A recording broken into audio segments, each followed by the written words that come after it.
When it comes to engraving, something that you may not think about when you're first getting started is buying sheets of material like leatherette or acrylic or metal, plastic, wood, and then turn it into a really cool product.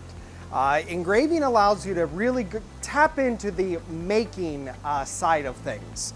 So, sheet engraving involves taking a CO2 cutter like this one, dropping it on the bed, sending our artwork, and having it cut out. Something like a name badge, leatherette patches, signs that could be something like one of these really cool acrylics.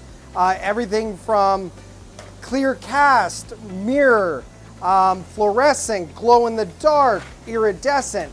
There's all types of sheets that you can buy of raw materials, put it in the CO2, engrave over it, making your design, and then cut it out. That's something that's really cool about using a CO2 cutter with sheets.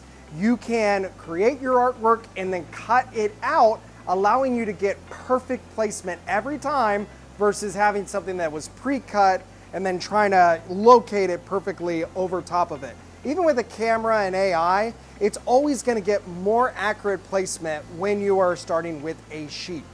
If you have any questions about engraving sheets, whether they are leatherette, acrylic, plastic, wood, metal, don't hesitate reaching out to us at Print Phase, as we love to show and tell everything we've made with engraving, and we are there to help you along the way. Thank you.